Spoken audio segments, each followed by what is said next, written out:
I'm Veronica Dudo in Washington, D.C. Tonight on EWTN News Nightly, on to the next. Pope Leo begins the second leg of his visit to Africa and Cameroon, who he met and what he did. Papal target, President Trump once again takes aim at the Holy Father over the war in Iran. We're at the White House. Push for funding. There's a new plan to end the partial shutdown on Capitol Hill, but it could be risky. We break it down. These stories and more tonight. From EWTN, the Global Catholic Network, this is EWTN News Nightly. Thank you for being with us on the feast day of Saint Abbondio, the fourth Bishop of Como, Italy. Our top story tonight, today, Pope Leo XIV began the second phase of his apostolic visit to Africa. He bid farewell to Algeria and traveled to Cameroon. EWTN Vatican correspondent Valentina Di Donato has more.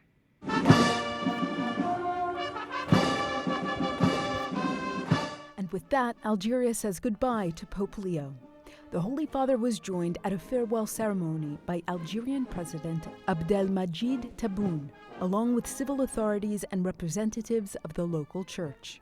Before heading to the airport, the Holy Father stopped at the Apostolic Nunciature, where he took time to personally thank those who had assisted in organizing the visit.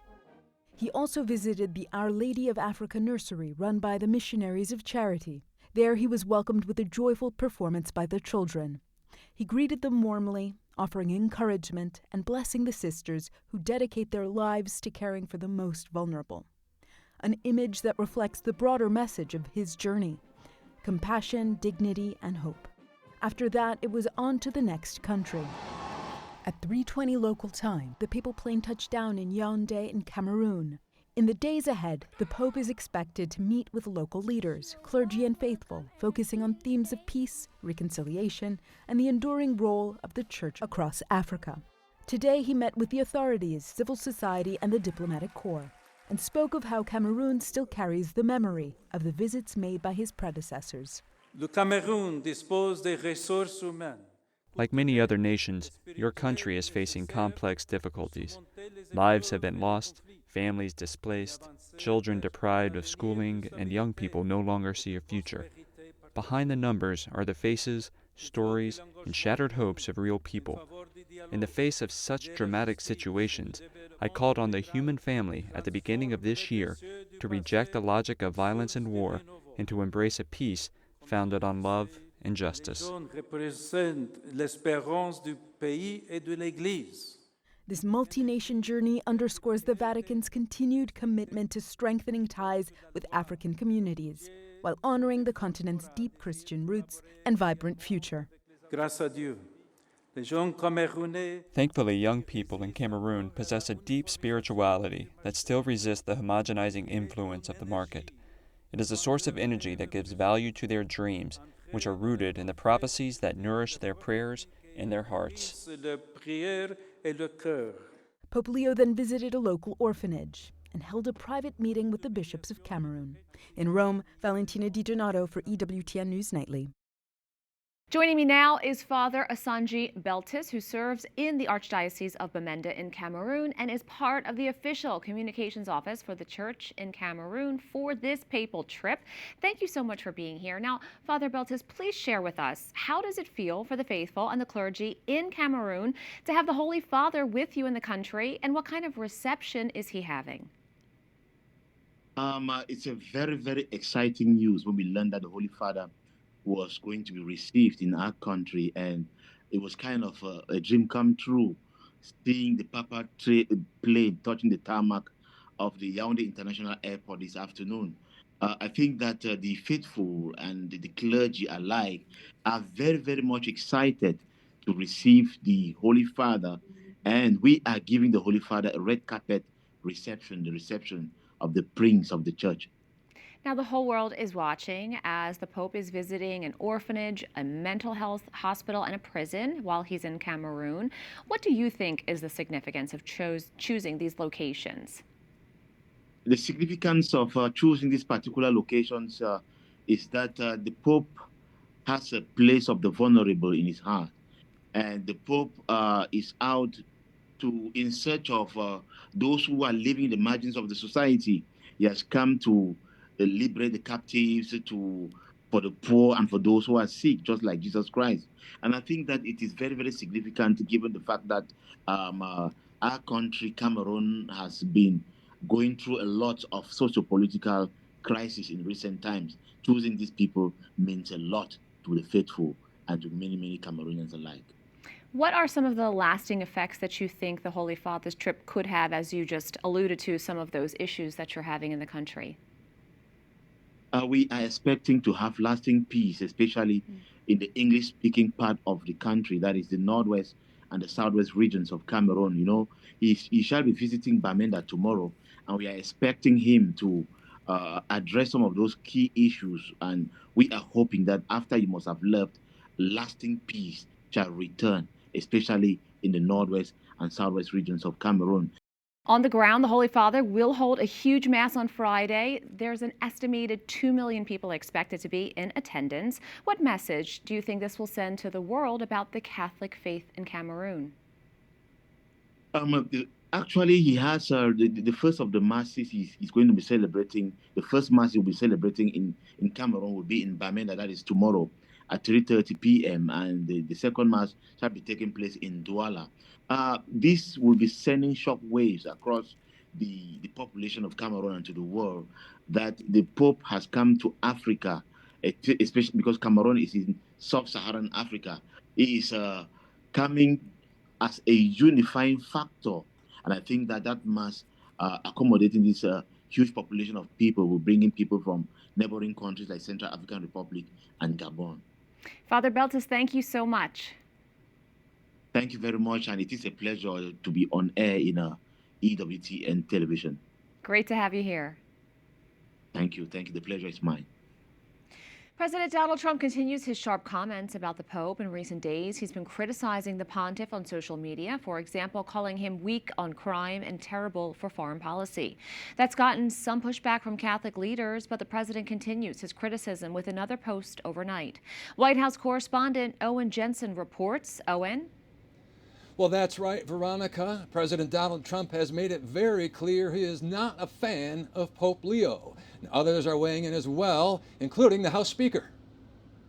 On social media, President Donald Trump takes another swing at the Pope, writing, "Will someone please tell Pope Leo that Iran has killed at least 42,000 innocent, completely unarmed protesters in the last 2 months, and that for Iran to have a nuclear bomb is absolutely unacceptable." Vice President J.D. Vance invites more dialogue with the Pope. He spoke last night at a Turning Point USA event in Georgia. So I kind of like, even when there's disagreement, I like it when the Pope comments on questions of immigration. I like it when the Pope talks about abortion. I like it when the Pope talks about matters of war and peace, because I think that at the very least it invites a conversation. Pope Leo earlier posted, "God does not bless any conflict.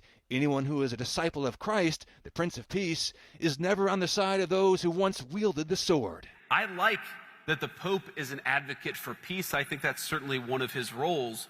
On the other hand, how can you say that God is never on the side of those who wield the sword? A pontiff or any religious leader can say anything they want, but obviously if you wade into political waters, I think you should expect some political response, and I think the Pope's received some of that.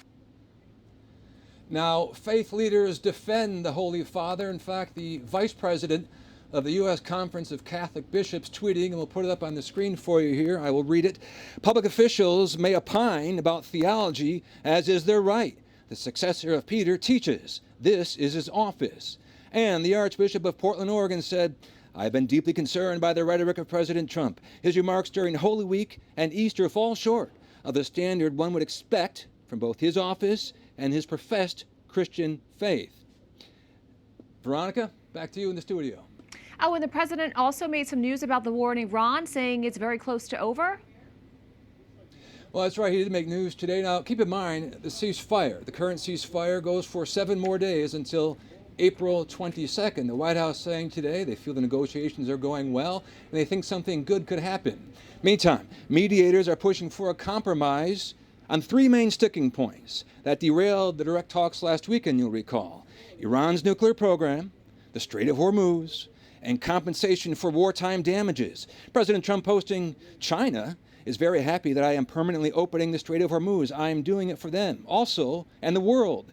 This situation will never happen again. They have agreed not to send weapons to Iran. Also, I was able to ask Treasury Secretary Scott Bessent today in the briefing room about the Strait of Hormuz and that reinsurance program designed for nervous shipping companies to give them protection in the Gulf. What do you tell to encourage shipping companies to do business through the strait? Well, I think we're going to have to wait and see when they are permanently open, because this is a mechanism. When we declare that it is safe, they also have to have insurance. Lloyd's of London had skyrocketing insurance during the time. The rates are still very high.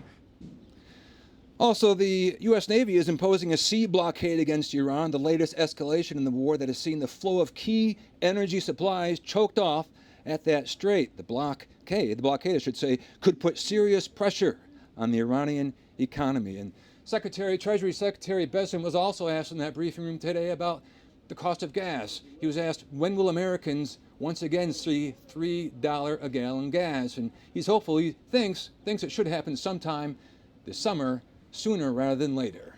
Veronica? A lot happening at the White House. Owen, thank you. Yeah. We are joined by Gordon Chang, author of the book China is Going to War. Thank you so much for joining us today. What did you make of the comments about the world order in decline? And when you look at the situation in the Middle East with the Iranian conflict, what role is China playing there? China is providing everything to Iran except for combat troops, sailors, and pilots.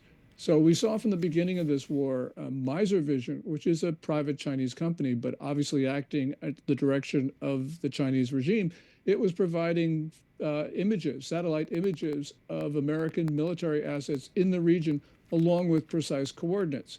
We have the reporting from the Financial Times this week that Iran had access to a Chinese satellite, and it was using it for targeting purposes.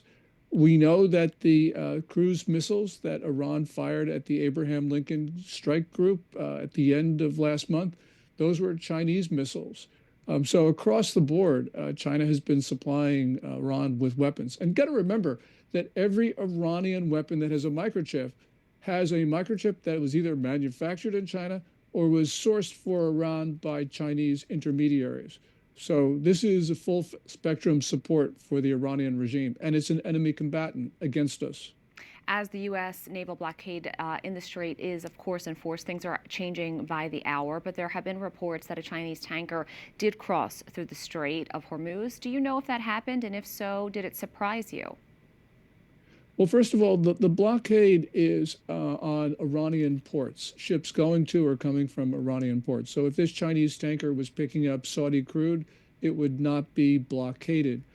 I actually don't know if that ship got through. I suspect it didn't.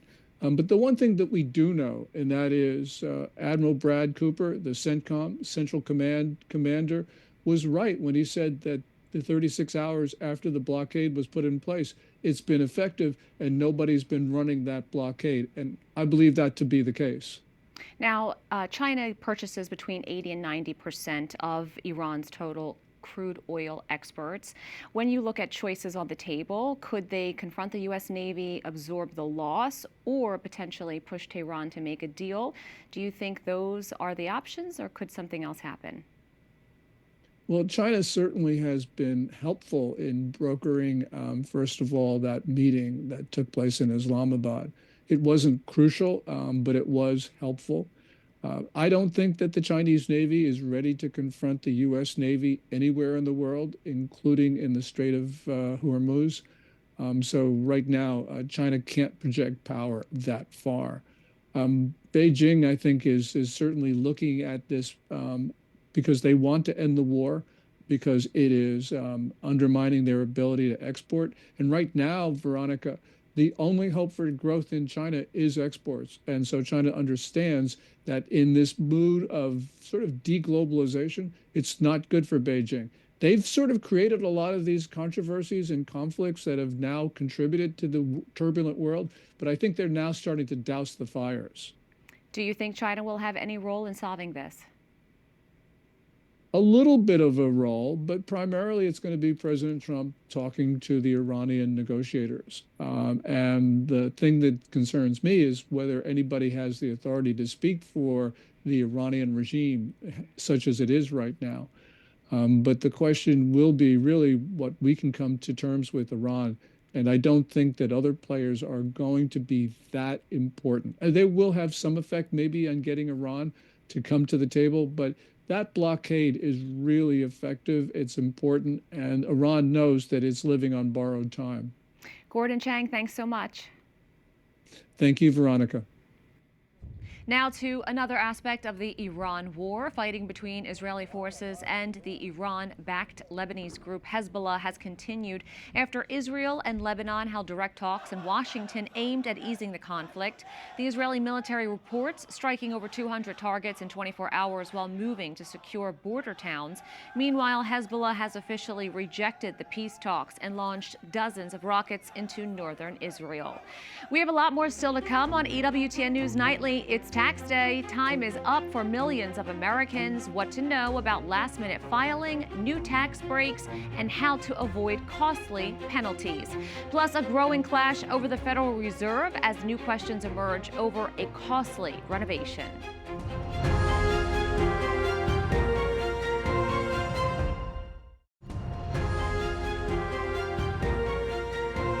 The Department of Homeland Security shutdown hit the 60-day mark today as a vote to possibly end it could happen soon.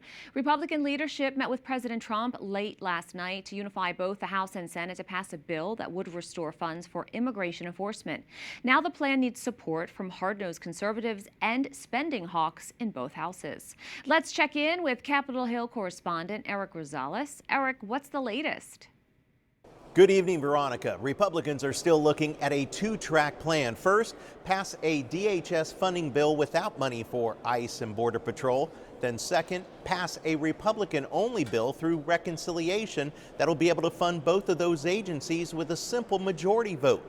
The problem, some Republicans may try to add funding for their own priorities and projects. We have members who want other things. I mean, I want other things. But obviously, we have a specific mission and purpose here, and that is to ensure that these important agencies of our government that have vital functions when it comes to our homeland and national security are funded. That is a narrow and specific purpose. Whether the bill remains skinny or not will depend in large part on the majority leader. If he starts making deals, there will be 4 or 5 senators take a run at him to try to have their stuff included. Democrats claim it's Republicans who are dragging their feet and could end the shutdown today. Instead of reopening DHS and delivering for the American people, Republicans are dragging the Senate through a partisan circus just to avoid basic accountability for ICE and Border Patrol. People aren't getting paychecks as a result of Republican chaos and dysfunction. That is unquestioned. And we had a solution, we had a fix for that, and Republicans walked away, and we're still waiting. Get your thoughts about DHS funding. Some Republicans want to see election reform like priorities in the SAVE Act included in any reconciliation bill, or they won't support it. We won't be able to do that in reconciliation. The next bill, we will try to make a down payment on the SAVE Act. We can do some things in reconciliation, but not in this bill. But other Republicans tell me they want to throw out the 60-vote threshold. Democrats don't want to work with us, so yeah, we can go through reconciliation, and if that's the only path we can get done, I'm going to support it. But we're going to eventually, if we want to get Trump's agenda done, get the Save America Act done, we're going to have to get rid of the filibuster. But Leader Thune tells me Republicans don't have the votes to get rid of the filibuster right now. The partial government shutdown will continue at least until next week. Speaker Johnson says that he's waiting to see on what will come out of the Senate. He hopes Republicans can pass something out of the House next week. At the Capitol, Eric Rosales, EWTN News Nightly. The debate over the future of the Federal Reserve intensified today after President Trump reiterated his position on Jerome Powell's tenure. In a morning interview, the president suggested Powell should vacate his seat on the Board of Governors once his term as chair concludes next month. However, Chairman Powell has indicated he intends to serve out his full term as a governor, which extends beyond his chairmanship. Powell pointed to an ongoing Justice Department investigation into the $2.5 billion Fed building renovation as a primary reason for maintaining his seat. Today is the deadline for most Americans to file taxes. The Trump administration says 53 million people have already used new breaks, such as no tax on tips and overtime, as well as exemptions for interest on certain car loans. Experts advise using electronic filing for last-minute submissions. For mailing returns, the IRS suggests going to the post office and requesting a dated local postmark. Taxpayers who can't make the deadline can request an automatic 6-month extension. Otherwise, they'll face a late filing fee for each month their federal return is overdue. Severe weather is impacting several states from the southern plains to the upper Midwest and Great Lakes region. Today, the storms are firing up again with threats for large hail, damaging winds, and additional tornadoes stretching from Dallas to Chicago. Another serious concern is flooding across parts of Michigan and Wisconsin, where rivers are already running high. The storm threat is less widespread on Thursday, contained to an area from the Ohio River Valley to New York. Up next on EWTN News Nightly, Sacred Visit. Pope Leo meets orphan children in Cameroon and shares a powerful message. Hear from a nun who was there.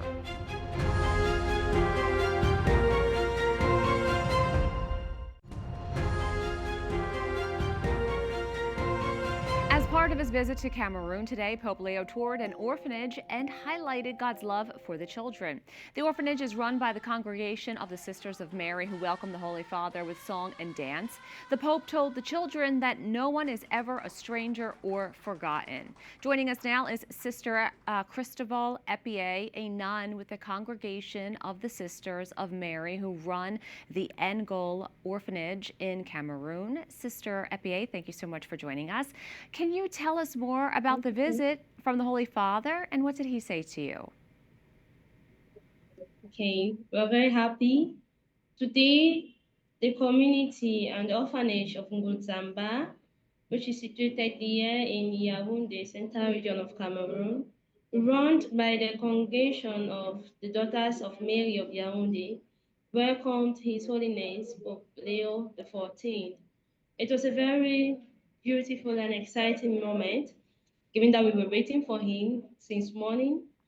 So the children, likewise the sisters, who came to join us to celebrate this joyful moment as a community and as a congregation, very excited to welcome him in the heart of our congregation, one of our activities, which is helping the children in distress. The orphanage, which was founded in 1982 by Sister Marie Bernard Ekumu Obe of blessed memory, have been insisting and has taken care of so many generations already. After creating the orphanage, she also created a nursery and primary school, which is now a bilingual school, which I heard, and a college. So we were united with the members of these different structures to welcome the Pope. The children presented a welcome song they always present to benefactors, to all those who come here. A touching song which reminds them that they are always grateful for whatever they are doing in their favor, and they always pray for those who come to their aid. And then they also had a speech which was presented in English, French, and Spanish, presented by three young children of the orphanage, which was very touching. The message of the speech was to confirm to the Holy Father that they are not orphans. If their parents may have abandoned them, the church welcomes them. God welcomes them through the congregation, which now stands as their parents. And then after this speech, we had also before this speech, we had a speech from the Mother General. We had a song from the children, which was an expression of the same speech they presented. A speech from one of the children, or one of those who had grown up in this orphanage, who finished his studies, and he's a teacher. And we are grateful he's teaching in the secondary school. So not only did he study and live in this orphanage, but now he's also working for the betterment of the children in the orphanage. We also had a speech from the two women who are taking care of the children also in a close manner. We live here with the children. Exchange of gifts, which are very significant. the Pope offered us an image of Saint Joseph and the child Jesus. And I think it's a reminder that he is our protector, as a protector of the Holy Family.